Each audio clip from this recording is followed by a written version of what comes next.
जय हिंद। सबसे पहले एक वार्निंग भैया, पाकिस्तान के लोग इस वीडियो को न देखें तो ही अच्छा है, क्योंकि इस वीडियो में हम बताएंगे कि कैसे हमारे भारत के वीर सिपाहियों ने 2 सैनिकों ने मिलकर पाकिस्तान के 93,000 फौजियों को घुटने टेका दिया था और दुनिया का सबसे बड़ा हार हुआ था और भारत के 2 सैनिक मारे गए थे लोंगेवाला में।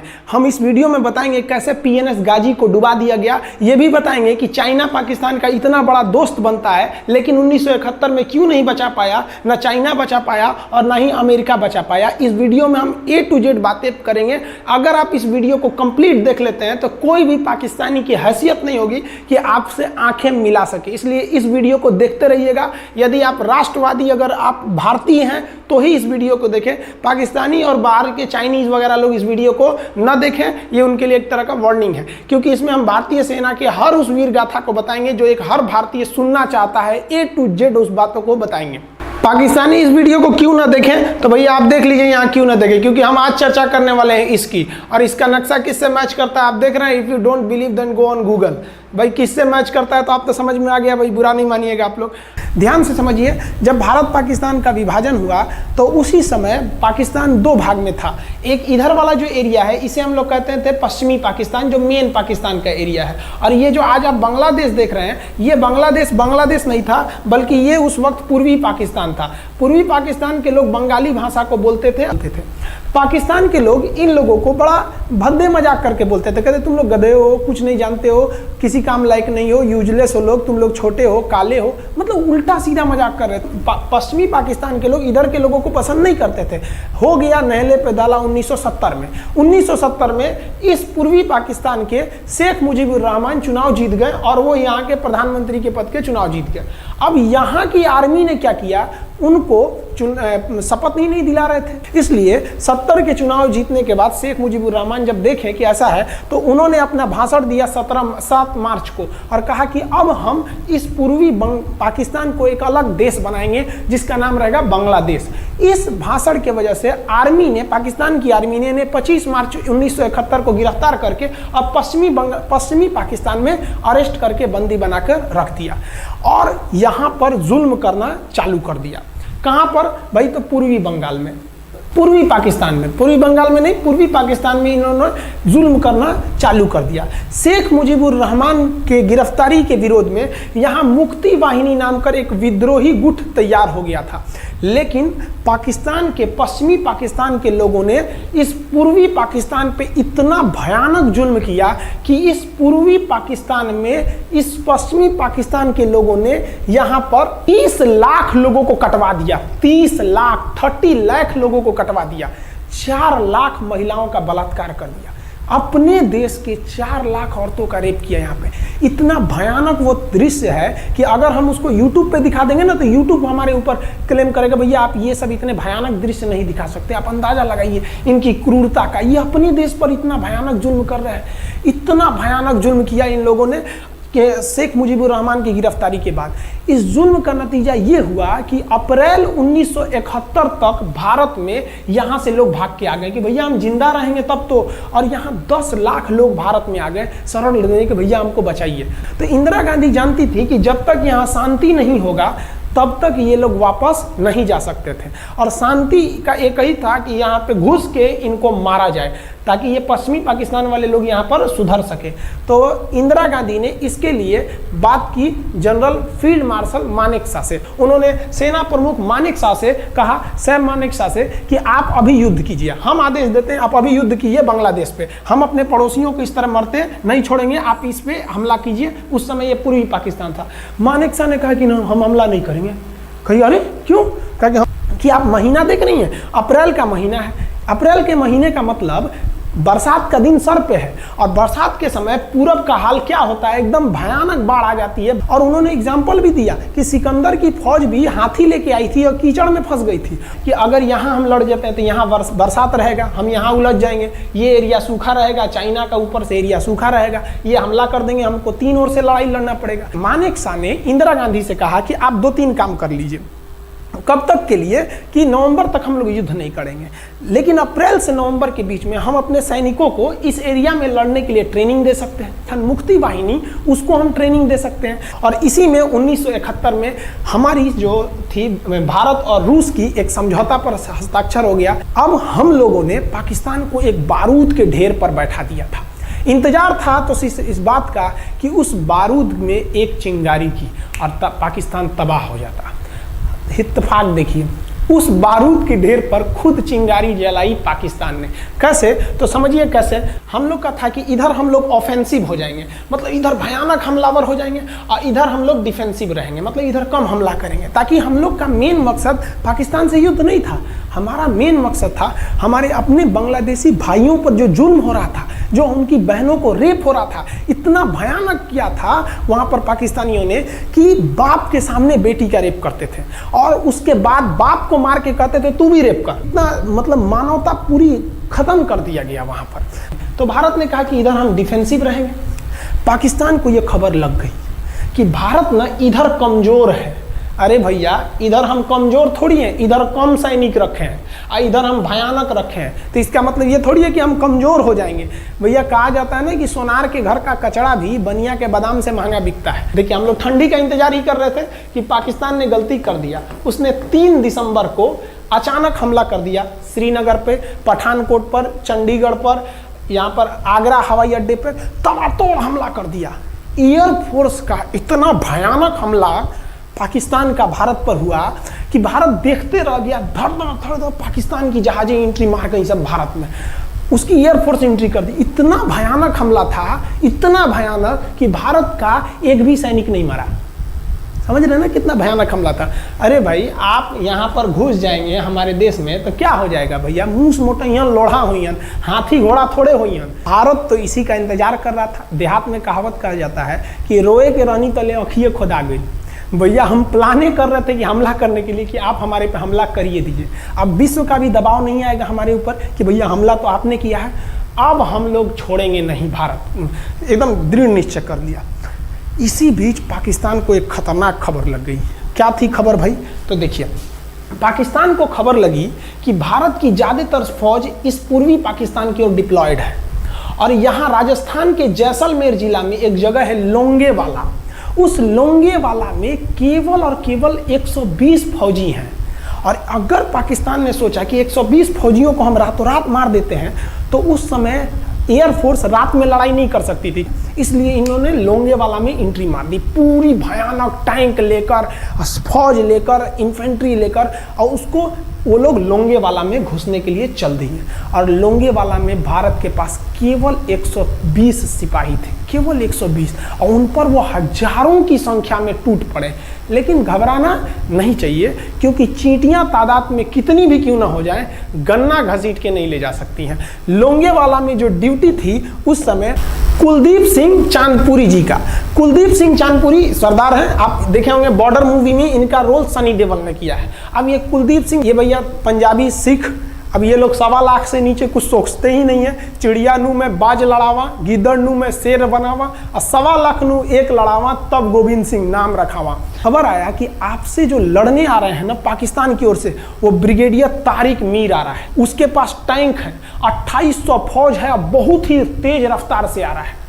आपके पास केवल 120 जवान है कुलदीप सिंह, आप पीछे हट जाइए, आप पीछे हट जाइए, क्योंकि आपको हम ना, आप बहादुर हैं इसमें नो डाउट, लेकिन आप कैसे लड़िएगा उतनी भयानक फौज के पास से? यहाँ उन्होंने कहा खालसा सिख है, नहीं हट सकते हम दिखा देंगे कि हम 120 भी उन पर क्या पड़ेंगे, भारी पड़ेंगे। इनके पास ना ही टैंक को उड़ाने के लिए कोई संसाधन थे, टैंक को मारने के लिए एक जीप पर लगा हुआ छोटा सा तोप था, और इनके पास 3 ठो माइंस लगे थे। माइंस समझते हैं आप लोग? टैंक जो होता है ना बम, उसको उड़ाने के लिए माइंस लगाए जाते हैं। तो देखिए ध्यान से, ये है माइंस, ये माइंस होते हैं। इस पर अगर टैंक चढ़ता है ना तो टैंक ब्लास्ट कर जाता है। तब इन्होंने दिमाग लगाया। इन्होंने क्या किया, जो खाली रेगिस्तान था ना उसमें ना आगे की ओर 3 ठो ओरिजिनल माइंस को लगा दिया, और जो खाना खाने वाला टिफिन होता है ना 4 खंदे वाला, इसे, उस टिफिन को इन लोगों ने रातों रात ना बिछा दिया ऐसे लाइन से। देखिए लाइन से पाकिस्तान की टैंक आई तो शुरुआत में तो भैया ओरिजिनल माइंस था, धड़ाम से लगा, पाकिस्तान की टैंक उड़ गई। पाकिस्तान का एक टैंक उड़ा, फिर दूसरा उड़ा, तीसरा उड़ा, पाकिस्तानी एकदम डर गए सब। ब्रिगेडियर तारिक मीर कहें कि भैया यहाँ तो माइंस लगा के रखा है इन लोगों ने, एक काम करो इंजीनियरों को बुलाओ, पूरा माइंस निकालो। अब ब्रिगेडियर जो हमारे मेजर कुलदीप सिंह थे ये जानते थे कि बाबू अगर हम तुमको रात भर रोक दिए ना तो सुबह हमारी एयरफोर्स आएगी, तुमको जिंदा नहीं छोड़ेगी। इसलिए इन्होंने पूरा टिफिन बिछाया था। इन पाकिस्तानियों ने 6 घंटे लगा दिए उनको निकालने में। इंजीनियर आते थे तो डर के मारे टिफिन निकालते थे, अरे बाप रे बाप, और टिफिन में तो ईंटा पत्थर भर देते थे और डर के ले जाते, अरे भागो भागो भागो, माइंस है माइंस है। इसको लगाते लगाते इन लोगों ने पूरी रात बिता दी। 3 बज गया। 3 बजे इनको पूरा सन्नाटा दिखा कि भैया ये तो टिफिन है, ये रेगिस्तान में ये तो टिफिन है। अब उन्होंने कहा कि आदेश दिया कि हमला करो। तो कुलदीप सिंह जो थे चांदपुरी, उन्होंने बालू के बीच में ऐसे गड्ढे बना रखे थे और अपने फौजियों को ना 2 किलोमीटर एरिया में बिछा दिया था, एक उधर एक इधर एक इधर। तो चारों ओर से फायरिंग होती थी। पाकिस्तानियों को लगी ना कि भैया हमको गलत इंफॉर्मेशन मिल गया है, 120 गो मिल के ऐसे थोड़े मारेगा सब। सोच रहा उधर से गोली इधर से गोली, धड़ाधड़ बम गोला दारू सब चल रहा है यहाँ पर। इतना भयानक कहीं कोई 120 आदमी मिल के ऐसे मारता है? नहीं भाई, इतना भयानक ऐसे सुनसान एरिया में कहाँ से कौन मार रहा है, एकदम तबाही मचा दिया। कुलदीप सिंह चांदपुरी ने क्या तबाही मचाया था आप देखना चाहते हैं तो देखिए उन लोगों ने क्या तबाही मचाया था। ये है पाकिस्तान का टैंक, ये धज्जी उड़ गया था टैंक का, थुथुर तूर दिया इसका यहाँ पे। ये देखिए टैंक का, पाकिस्तानी देख रहे हैं कि भैया सब चक्का उक्का फेंका गया। बताइए ये चांदपुरी साहब कैसा करना चाहिए? ये कोई वीडियो गेम खेल रहे हैं? मार के धज्जी उड़ा दिया। अरे पाकिस्तान बच्चा है, अपने बच्चा है, बिगड़ गया, आराम से मारिए। ऐसे एकदम धज्जी उड़ा दिए हैं बेचारा सबको। पाकिस्तान के टैंक को धज्जी उड़ा के उस पर भारतीय सैनिक खड़ा होकर फोटो खिंचवा रहा था। फोटो खींचे फोटो खींच, उस समय सेल्फी नहीं था ना, तो आगे से फोटो खींचना, फोटो खींच, यहाँ पे आने वाली पीढ़ियों को ये प्रेरणा देगी। बताइए इतना सुंदर गाड़ी लेके आया था पाकिस्तान मारने के लिए, हाँ बेचारा ऐसे मारा जाता है? हाँ अरे ब्रिगेड मेजर साहब आप भी बच्चा है, बच्चा को थोड़ा आराम से मारिए। देखिए इसका थोबड़ा बिगाड़ दिया गाड़ी का। ओहो, ऐसे नहीं मारना चाहिए, लेकिन क्या कीजिएगा, बच्चा बिगड़ जाता है तो धोना ही पड़ता है। ये हाल कर दिया रात भर में। सोचिए रात में इतना बुरा मारा, दिन में दिखता तो पूछ डाल रहा पूरा। एकदम भयानक तबाही मचा दिया मेजर कुलदीप सिंह चांदपुरी ने। इनके आगे कौन खड़े थे? ब्रिगेडियर पाकिस्तान के ब्रिगेडियर साहब। ब्रिगेडियर साहब को कहने लगी भैया ये तो बहुत बुरा मार रहा है सब। तब तक हो गया सुबह, और सुबह के वक्त हमारे जो हंटर जहाज थे, उस समय जो जहाजें थी वो हंटर जहाज थी। ये हंटर जहाजें रात में नहीं उड़ सकती थी लेकिन दिन में उड़ सकती थी। रात भर तक कुलदीप सिंह चांदपुरी ने ऐसा कूचा पाकिस्तानियों को, इतना कूच दिया कि भोर हुआ तो बाकी का कसर पूरा कर दिया हमारे हंटर विमानों ने। ये हंटर विमान जब आए सब तो इतना भयानक तबाही मचाए सब पाकिस्तान के जहाजों का कि आप हुलिया देखेंगे ना, पाकिस्तान के टैंक का ऐसे पड़ गया। ये सब टैंक पूरा तबाह हो गया है, सब पूरी तरह ध्वस्त हो गया इतनी भयानक युद्ध में। 3 तारीख को पाकिस्तान ने हमले की शुरुआत की और ये 4 तारीख का शकल देखिए पाकिस्तान का। इतना भयानक धज्जी उड़ा दिया पाकिस्तान का जिसका कोई हद नहीं। पाकिस्तानियों को दुम दबा के भागना पड़ा। ब्रिगेडियर साहब भागे, कहें कि भाग भैया न तो ये सब जान ले लेगा सब। हम लोगों ने पाकिस्तान के टैंकों को अपने यहाँ रख लिए हैं म्यूजियम में। आज भी जाके देखिएगा ना तो इन टैंकों को डर के मारे पाकिस्तानी छोड़ के भाग गए कि भागो भाई यहाँ पर। ये 120 जवानों का जलवा था। और पाकिस्तानी कहते हैं कि हिंदुस्तान के लोग क्या लड़ेंगे? अरे भैया हम चीन पे वीडियो बनाए थे, आप पे नहीं बनाए थे, जो आप लोग हम लोग को बोल रहे थे कि पाकिस्तान हिंदुस्तानियों की औकात नहीं। देखिए अभी हम आपको औकात दिखाते हैं आपकी। ये आपका टैंक है, आके ले जाइए, हिम्मत है तो लेके जाके दिखाइए यहाँ पर। हाल तो ये हो गया था ना कि हम लोगों ने जो पाकिस्तानियों की जान ली थी ना, डर के मारे वो लाश उठाने नहीं आए थे, लाश को गिद्ध खा गए थे सब। हम लोग बोल रहे थे कि भैया हम गोली नहीं चलाएंगे, लाश लेके चल जाओ। फिर हम नहीं जाएंगे, तुम लोग रेगिस्तान को कब्रिस्तान बना दिए हो। रेगिस्तान को कब्रिस्तान हम लोग हमला करने आए थे, शुरुआत तो तुमने किया था यहाँ पे। तो ये गिद्ध खाए थे सब, सफाई उफाई का काम ये किए थे सब। अब पाकिस्तान हम लोग को धमकी देता है। आज भी वो नहीं सुधरे हैं। आज भी हमने जो चाइना पे वीडियो बनाया था उस पर वो हमको धमकी देता है कि भारत की आर्मी कुछ नहीं कर सकती। अरे भैया आप सोचिएगा भी मत, अभी के समय में तो मत सोचिएगा। जानते हैं क्यों? देख लीजिए इधर अभी कौन बैठा है भारत में, समझ में आ रहा है? आप लोग तो पहले पाकिस्तान वाले लोग इस बात पर रिसर्च कीजिए कि इनमें ज़्यादा खतरनाक कौन है आपके लिए। हमको तो यही ज़्यादा खतरनाक लगते हैं भाई। समझ आया आप लोग को। तो अभी देखिए ध्यान से, यहाँ पर पाकिस्तान ने जो हार हुई थी लोंगेवाला में, ये हार में पाकिस्तान की तो कमर टूटी और पाकिस्तान का पूरा मनोबल टूट गया कि ससुरा 120 गो मिल के ऐसे कैसे धो दिया सब। बताइए इतना भयानक धोया जाता है। तो ये शुरुआत तो इन्होंने किया 3 तारीख को, 4 तारीख को हमने धो दिया। अब बचा नेवी कहे कि भैया आर्मी को मौका दिए, एयरफोर्स को मौका दिए, रात में आर्मी धोई, सुबह में एयरफोर्स धोई, हम नहीं धोएंगे क्या? हम भी धोएंगे। नेवी कब पहुंची? 5 दिसंबर 1971 को कराची पहुंच गई। और कराची में जब पहुंची ना तो कराची को तबाह कर दिया। इतना भयानक बम्बार्डमेंट किया कराची पर कि कई दिन तक कराची बंदरगाह पर आग लगा था। और कराची बंदरगाह को तो उन्होंने ऐसा धज्जी उड़ाया जिसे लग रहा था सिंधु सभ्यता बना दिया उनको। तो पाकिस्तान की, पश्चिमी पाकिस्तान का कमर टूट गया। पाकिस्तान वालों ने कहा कि ससुरा सब बोल रहा था कि हम इधर डिफेंसिव है, यानी ज़्यादा हमला नहीं करेंगे, ज़्यादा हमला इधर करेंगे। ससुरा इधर कैसे मार रहा होगा सब, अभी इधर भी बताते हैं कैसे मारा सब। ये कराची पहुंच गया। आप देखेंगे क्या हाल किया था सब कराची पे। कराची में जब मारा गया था ना इन पाकिस्तानियों को, तो ये पाकिस्तानी भाग गए थे सब ग्वादर में। ये ग्वादर भाग गए। अभी इनसे ग्वादर भी जाने वाला है, पूरा राज्य चला जाएगा इनसे, बलूचिस्तान।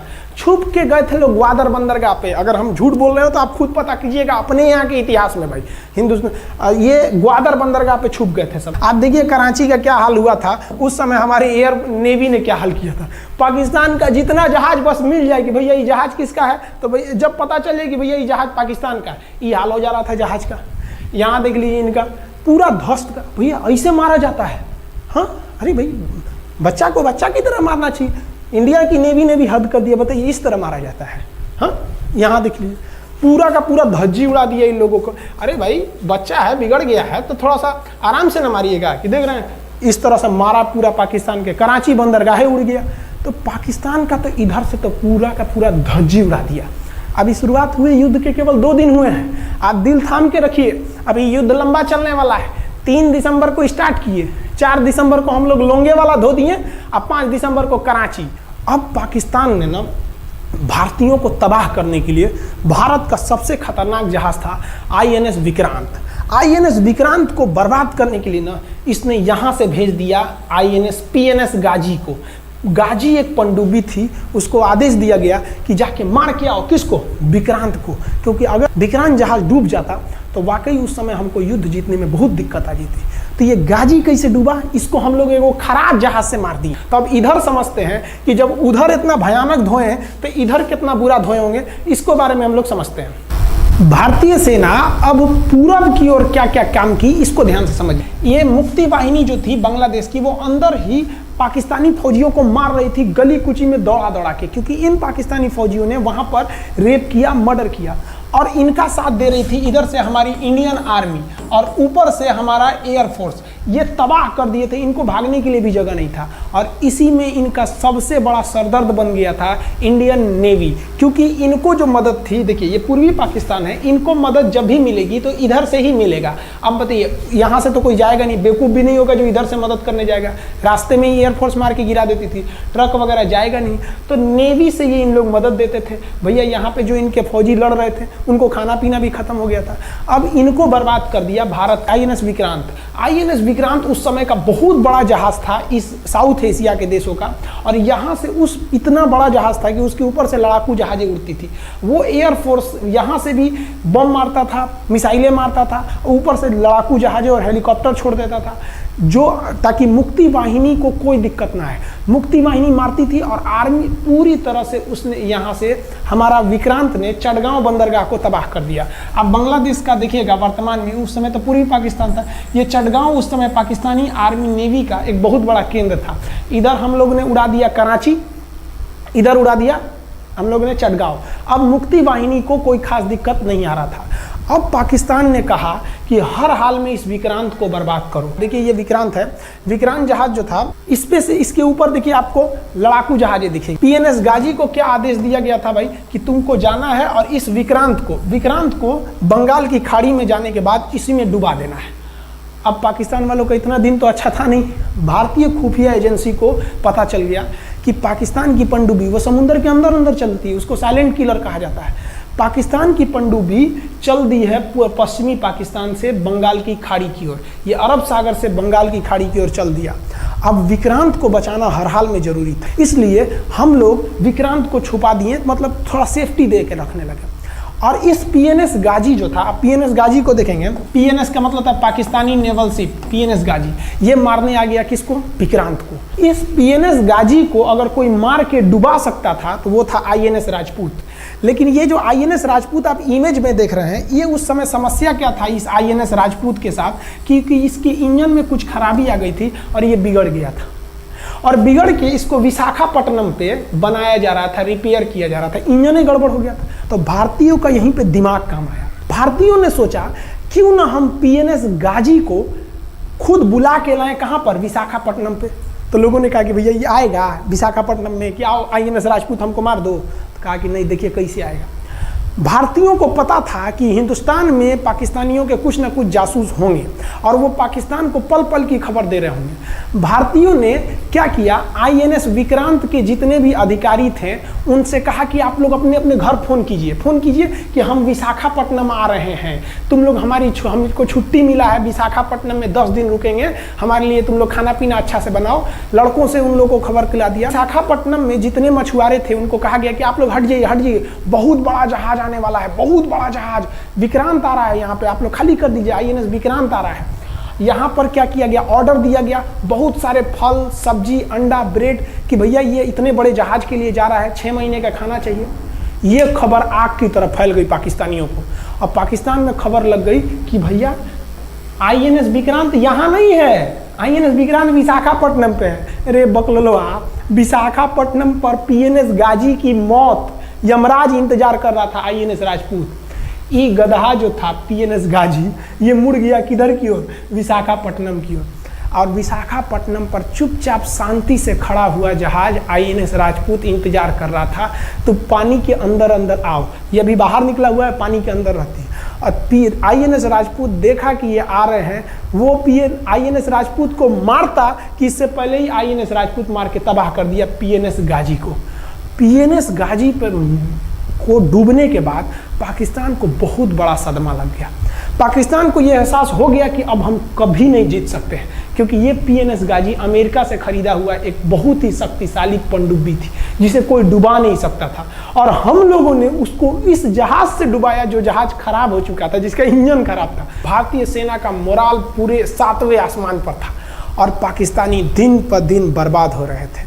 अब पाकिस्तानियों को लगा अब क्या करेंगे, तो पाकिस्तानियों ने अमेरिका में फ़ोन किया, भैया आप कुछ कीजिए। तो अमेरिका ने ना यूएनओ में मुद्दा उठा दिया, यूनाइटेड नेशन ऑर्गेनाइजेशन, इसकी जो सिक्योरिटी काउंसिल है, सुरक्षा परिषद, इसमें कह दिया पूर्वी पाकिस्तान पर जुल्म कर रहा है, मार रहा है।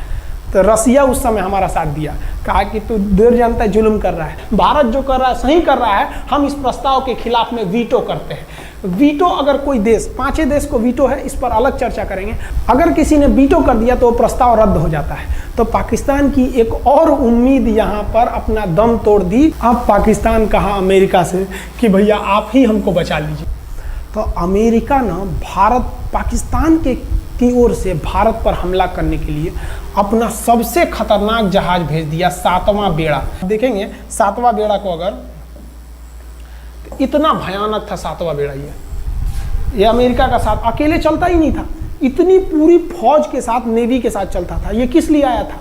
विक्रांत को डुबाने के लिए, और इसका साइज विक्रांत से डबल था, इसके आगे विक्रांत नहीं टिक पाता। अब इंदिरा गांधी भी टेंशन में रह गई। ले, तब उस समय इंदिरा गांधी को याद आया कि भैया हमारा एक और तो हम समझौता करके आए हैं, अगर अमेरिका पाकिस्तान का साथ दे सकता है तो रूस से हम भी तो समझौता करके आए हैं। तो भारत ने रूस को कहा कि भैया अमेरिका इतना भयानक 7वां बेड़ा भेज दिया, आप हमारी मदद कीजिए।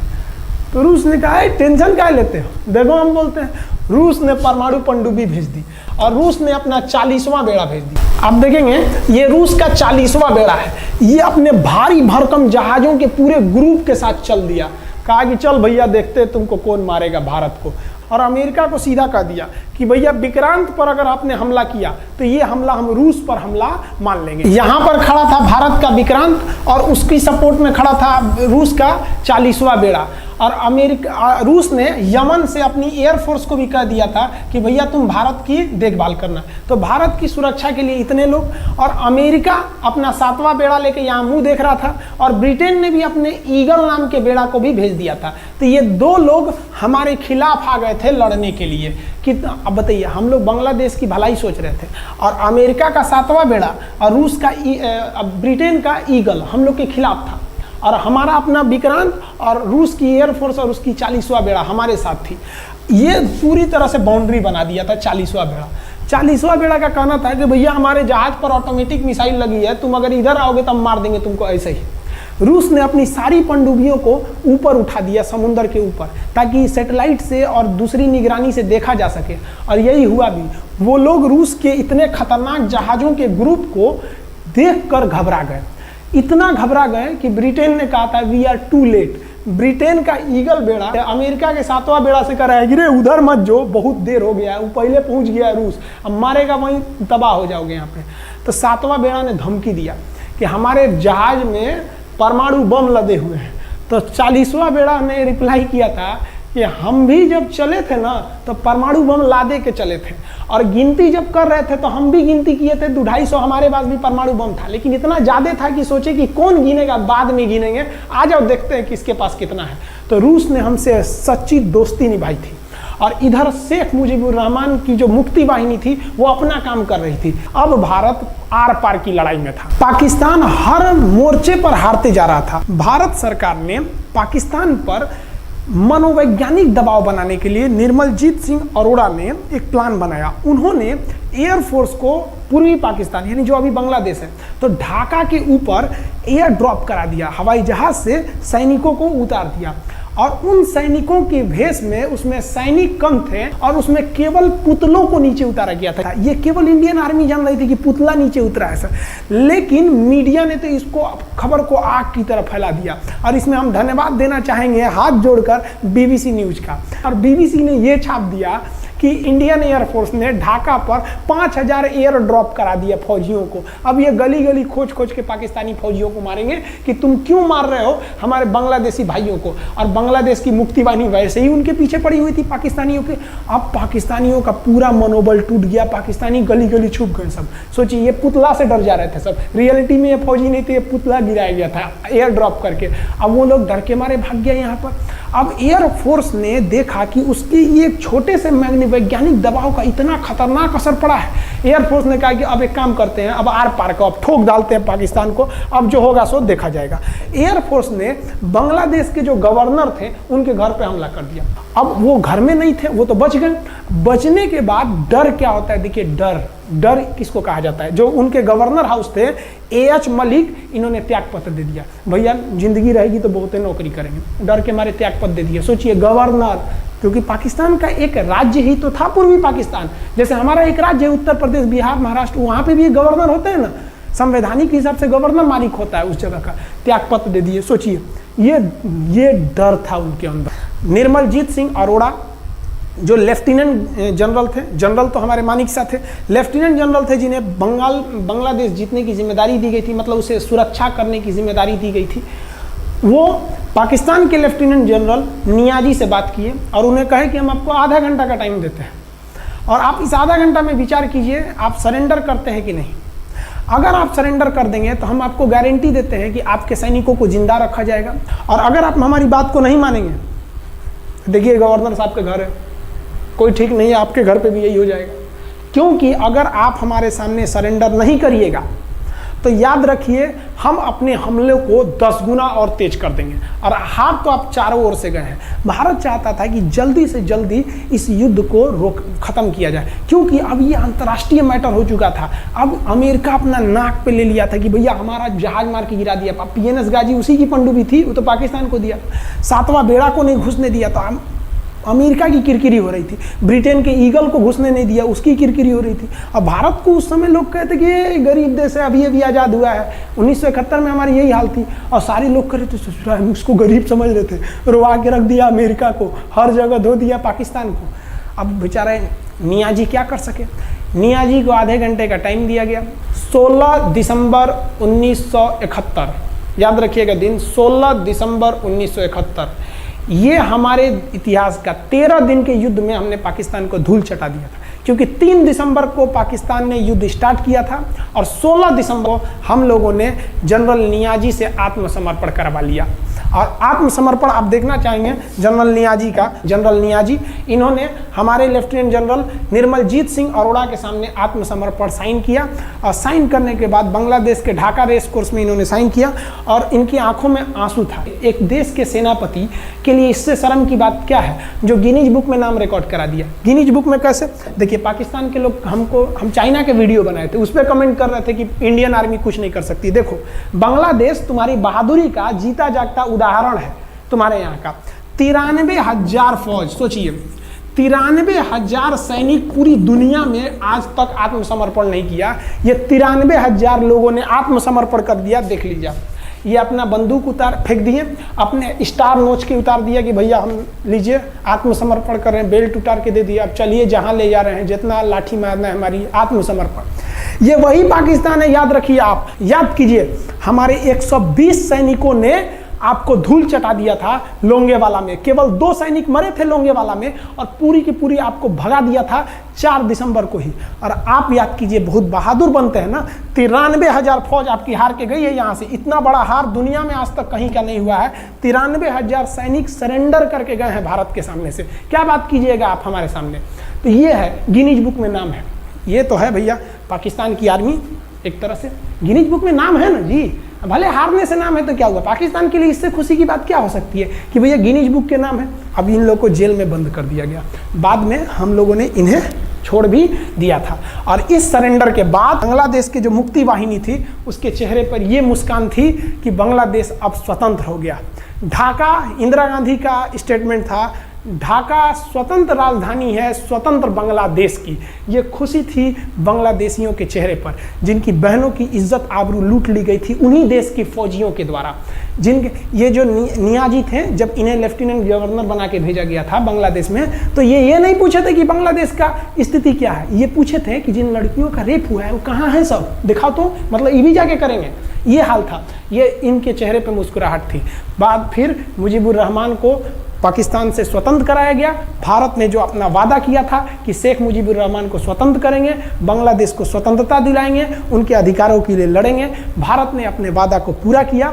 आज शेख मुजीबुर रहमान की बेटी शेख हसीना बांग्लादेश की कमान संभाले हुई हैं। शेख हसीना, जब हमको याद है जब वो भारत आई थी तो एयरपोर्ट पे, तो मोदी जी एयरपोर्ट पर रिसीव करने गए थे, जबकि ऐसा नहीं होता है।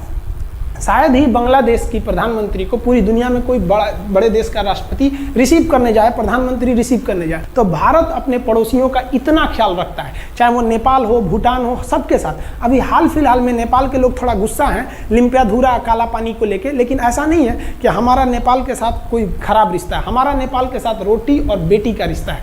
बांग्लादेशियों के साथ हमारा बहुत ही अच्छा संबंध रहा है। आज हमारे बांग्लादेश के साथ बहुत ही मधुर संबंध है। और बांग्लादेश को जो पाकिस्तान के लोग कहते थे ये किसी काम लायक नहीं है, ये वाले भाई लोग पाकिस्तान से आगे निकल गए। आज इनका मलमल का कपड़ा, जूट और पाम ऑयल पूरी दुनिया में फेमस है। जहाज़ों की मरम्मत में, मतलब जहाज के रिपेयरिंग में बहुत आगे निकले हैं बांग्लादेश के लोग। आई होप आप समझ गए होंगे। इस युद्ध के बाद अगर भारत चाहता तो भारत पाकिस्तान के पश्चिमी भाग को भी कब्जा कर लेता, क्योंकि यहाँ तो हम लोग हराए ही थे। उनके 93,000 फौज तो हम लोग जिंदा पकड़ लिए थे। हम उन्हीं को कह देते बंदूक लगा कि कश्मीर खाली करो, हमारा यहाँ से वापस जाओ। लेकिन बावजूद हमने इंसानियत दिखाई थी पाकिस्तान के ऊपर। इसका बदला ये पाकिस्तान ने हमें क्या दिया पता है? 26/11 हम संसद भवन पर अटैक, तो कभी अमृतसर में अटैक, कभी मुंबई में बम ब्लास्ट, कभी 26/11 का हमला, ये सब हुआ। हम चाहते तो उस वक्त भी जीत सकते थे। ये पाकिस्तान वाले आप जो कहते हैं कि हम बहुत बहादुर हैं, भारतीय सेना हमारा क्या कर सकती है, तो भारतीय सेना की रहमो करम पर आप लोग जिंदा थे, वरना 1972 में ये जो सेना थी ना, 71 में, आप लोग को कहीं का नहीं छोड़ती। आप हिंदुस्तान के व्यूवर्स आप लोगों से भी कहते हैं कि एक लाइक तो बनता है इस सैनिकों के लिए, हमारे लिए नहीं। हमारे इस चैनल के लिए कभी नहीं कहेंगे कि खान जी रिसर्च सेंटर चैनल को आप सब्सक्राइब करिए, लाइक करिए, हम ये कभी नहीं कहते हैं। लेकिन हम ये जरूर कहते हैं कि आज एक लाइक बनता है हमारे इन वीर सिपाहियों के लिए, लिए, जो आज भी सेना के लिए डटे हुए हैं। और ये पाकिस्तान इस पर कमेंट करते हैं। हम आप भारतीयों से कहते हैं, आप हिंदुस्तानी हैं तो इस वीडियो को जितना से ज़्यादा शेयर करना है आप शेयर कीजिए, ताकि आपके बच्चों तक को ये पता चल सके कि हमारे सैनिक कितने बहादुरी हैं, कितने बहादुरी से लड़े थे हमारे सैनिक, कितने बहादुर हैं। और इस वीडियो को आप इतना शेयर कीजिए कि पाकिस्तान तक पहुंचे और वहां का बच्चा इस वीडियो को देखे, ताकि उनके अंदर भारतीय सेना का जो डर है वो बैठे। ये डर जरूरी है उनके अंदर, ये डर उनकी हड्डियों तक जाना चाहिए। और हाँ, कोई भी देश के हो, हर देश को अपने सैनिकों के लिए सम्मान करना चाहिए। हम ये कोई मनगढ़ंत कहानी नहीं बताएं, हम अपने सैनिकों की वीर गाथा बताएं जो A to Z अक्षरशः सही चीजें हैं। समझ में आया? आप इस वीडियो को देख रहे हैं तो मेरे साथ बोलिए आप लोग, भारत माता की जय। पाकिस्तान के युद्ध का जो हम सीरीज बना रहे हैं, आज 71 का युद्ध बढ़ाएं। हम आपको कल 1948 का युद्ध बता देंगे, 65 की लड़ाई में वीर अब्दुल हमीद ने जो बहादुरी दिखाई, फिर आपको 84 का सियाचिन, 99 का करगिल और 62 की चाइना युद्ध के बारे में भी बता देंगे। याद रखिएगा, चाइनीज और पाकिस्तानी इस वीडियो को डिसलाइक जरूर करेंगे, आप उन पर भारी पड़िएगा। ये वीडियो आप संभाल के रखिएगा, अपनी पीढ़ियों को दिखाइएगा कि हमारी सेना कितनी बहादुर थी। एक सैल्यूट हम अपने वीर जवानों के लिए। जय हिंद। हम बहुत ही सौभाग्यशाली हैं जो ऊपर वाले ने हमें हिंदुस्तानी बनाया। I proud to be Indian. Jai Hind.